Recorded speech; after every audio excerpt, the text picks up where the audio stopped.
Assalamualaikum Puan Zida. Waalaikumsalam. Okey, terima kasih sebab sudi datang untuk kisah inspirasi sukses Minggu Wanita. Ni lah, boleh tak cerita sedikit tentang diri Zida?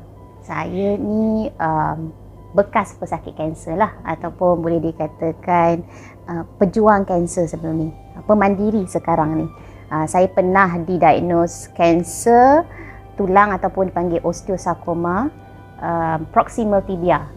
Proximal tibia adalah bahagian di mana kanser tu dikesan di kawasan lutut lah. Jadi saya berperang dengan kanser pada tahun 2007 dan akhirnya saya terpaksa memilih untuk buang kaki pada tahun 2013. Dapat tahu yang saya kena kanser masa saya sedang hamil anak kedua tahun 2007 tu. Sebaik saja saya melahirkan anak, saya terus buat rawatan lah, kemoterapi, pembedahan, menukarkan tulang yang rosak, tulang yang kena kanser tu kepada tulang besi, dan kos dia masa tu adalah dalam 40,000 untuk tulang tu sahaja, tak termasuk kos pembedahan. Kemudian lepas daripada tu, tulang tu dia memberi side effect yang tak bagus lah. Saya dapat jangkitan berulang-ulang kali dan sampai ke tahap saya rasa saya dah tak boleh dah nak berulang alik ke hospital.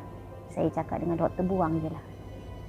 Ambil keputusan drastik. Nah, senang. Dah buang habis cerita. Baru boleh, orang kata, move on. Baru boleh ada perancangan yang lain. Kalau tidak, saya hanya berumah di hospital untuk beberapa tahun. Lepas bersalin kiranya terus buat pemotongan lah. Dia tak potong terus lah. Dia macam, dia katalah tulang tu di sini ya. Dia keluarkan tulang tu dan dimasukkan tulang besi. So dia bukan plate, dia memang tulang betul, tapi besi dan dia agak berat. So macam mana masa tu, masih kecil ke ataupun? Waktu tu saya tak bekerja lah. Saya memang suri rumah sepenuh masa, jadi dia tak mengganggu apa-apalah. Cumanya selepas saya dah tukarkan tulang tu kepada tulang besi, saya kembali bekerja. Tapi lama-kelamaan sebab pergerakan yang lasak menyebabkan tulang tu dia lari daripada tapak dia, dan itu menyebabkan kesakitan. Dan seterusnya jadi jangkitan. Suami saya rasa kalau saya kuat, suami saya lagi kuat. Dia sangat supportive. Pada permulaan sebenarnya waktu doktor sahkan saya ada kanser di dalam tulang, suami saya dia memang masa tu dia fikir drastik je, buang cepat. Pada dia buang lebih baik daripada simpan, sebab dia takut merebak. Kita baru dapat anak 2 orang, anak yang kecil pun belum habis pantang, jadi tentulah dia panik. Tapi saya kata tak apa, kita bagi masa dulu, kita tengok macam mana rawatan ni membantu atau tidak. Jadi saya dapat kekalkanlah kaki tu daripada tahun 2007 sampai 2013. Waktu tu saya tahu yang saya dah tak boleh dah dengan cara macam ni. Jadi suami pun kata tak apalah, proceed lah, yang mana yang baik. So macam mana perjalanan Zida dari selepas biasa sebelum ini 2 kaki, sekarang memang kena fikir banyak, sebab bila kita bergerak hanya dengan satu kaki, kita terpaksa lebih berhati-hati dalam melangkah. Takut salah langkah, licin jatuh, ataupun takut bila kita jatuh tu nanti kita akan injured sama ada bahagian atas ataupun bahagian bawah, dan akan menyebabkan saya terpaksa mengalah duduk atas kursi roda. Jadi benda tu saya cuba elakkan. Jadi dan juga saya tak boleh menambah berat badan sebenarnya. Bila saya naik berat badan, dia akan menyebabkan saya sakit bila berjalan. Tapak tangan yang akan sakit. Sebab semua berat ditanggung di atas tapak tangan. Tapi disebabkan pandemik, tak boleh bergerak banyak, jadi badan naik jugalah. Saya mula berniaga di Shopee masa pandemik, betul-betul masa pandemik. Jadi ketika tu tak boleh bergerak. Saya pun jenis tak boleh duduk diam. Jadi saya kena ada aktiviti lain yang saya boleh buat supaya tak bosan. Jadi Shopee tu sebenarnya bukan dalam perancangan saya, tapi Allah dah aturkan macam tu. Saya berjalan dengan kaki satu. Dan saya muda. Okey. Jadi orang sentiasa tertanya-tanya kenapa kaki dia hilang.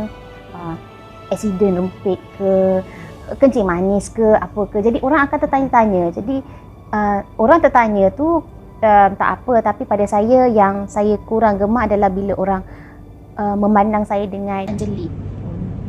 Jadi macam seolah-olah kalau dah cacat kenapa keluar, macam tu, tak segan ke jalan dengan kaki satu. Nampak macam mungkin pada pandangan diorang nampak buruk, jadi sebaiknya duduk di rumah. Tapi pada saya, setiap individu ada hak masing-masing untuk melakukan aktiviti harian, untuk orang kata bekerja. Jadi regardless lah cacat ke apa ke, kita tetap ada hak untuk bergerak, untuk move on. Masa saya lepas saya bersalin anak kedua kan, saya kata saya buat rawatan. Jadi doktor bukan mengesahkan, doktor memberi pandangan lah bahawa yang saya tak boleh lagi dah hamil sebab rawatan tu agak kuat dan saya akan jadi mandul. Jadi masa tu saya dengan suami pun macam baiklah dah, nak buat macam mana, dah itu rezeki dia sampai 2 orang aja.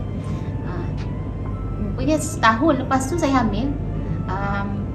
Panik, dua orang panik sebab kita takut efek kemo tu. Sebab saya lalui rawatan kemoterapi, saya takut efek racun kemo tu akan memberi kesan kepada janin. Tapi alhamdulillah anak tu sihat sampai sekarang, tak ada apa-apa penyakit, dan saya rasa antara anak saya yang 3 orang yang saya lahirkan itu kelahiran yang paling senang. Saya sebenarnya tak ambil pusing sangat dengan pandangan orang sebab saya jenis yang memang aktif. Jadi apa yang saya buat adalah yang mana yang memberi keseronokan pada diri sendiri. Jadi sebelum saya bersama dengan Shopee, saya aktif dalam kerja kebajikan. Daripada situ, sebab masa tu kita belum ada pandemik, jadi saya banyak bergerak. Jadi saya sentiasa mencari sesuatu untuk saya lakukan. 2 kaki, 1 kaki tak akan kata menghalang lah apa yang saya nak buat. Jadi dengan Shopee ni, macam saya cakap, ia satu kebetulan. Tapi saya bukan jenis orang yang buat kerja separuh jalan. Bila saya buat sesuatu, saya akan habiskan. Yang penting saya seronok dengan apa yang saya buat. Yang penting kita seronok, kita bahagia dengan apa yang kita buat. Jadi pandangan orang lain tu sebenarnya tak penting pun. Kita akan sentiasa diuji dengan kekurangan. Okay? Kita akan diuji dengan sama ada kekurangan fizikal, ataupun kita akan diuji dengan kesakitan emosi, ataupun kita akan kehilangan orang yang kita sayang. Jadi setiap manusia dia ada ujian masing-masing. Tidak bermakna ujian itu untuk kita jatuh dan tak bangun-bangun dah. Setiap ujian itu adalah untuk membina kita menjadi satu individu yang lain, individu yang lebih kuat daripada yang sebelumnya. Contohnya pada macam saya sendiri, masa saya berkaki 2, boleh dikatakan saya banyak take things for granted. Maksudnya saya banyak orang kata ambil mudah tentang perkara-perkara yang saya boleh buat. Jadi tapi bila saya dah berkaki 1, saya rasa macam ruginya kalau saya tak buat. Sebab saya dah diberi peluang kedua. Jadi kalau saya masih lagi ditakut lama, saya tak akan dapat sesuatu yang lebih baik daripada sebelumnya. Jadi sebab itulah kalau kita diuji dengan kehilangan anggota badan macam saya for example, cabar diri untuk jadi lebih baik daripada sebelum dia. InsyaAllah Allah tu ada.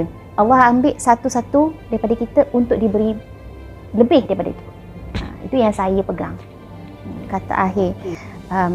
Pada saya, setiap ujian, setiap kesulitan ada kemudahan dia. Itu janji Allah. Jadi apabila kita diuji dengan sesuatu, kita sentiasa perlu ingat Allah ada di hadapan. Bila Allah ada di hadapan, Allah memberi panduan, kita ikut panduan tu. Jadi walaupun kita beremosi ketika kita sedih, ketika kita sakit, tetapi percayalah Allah sentiasa ada.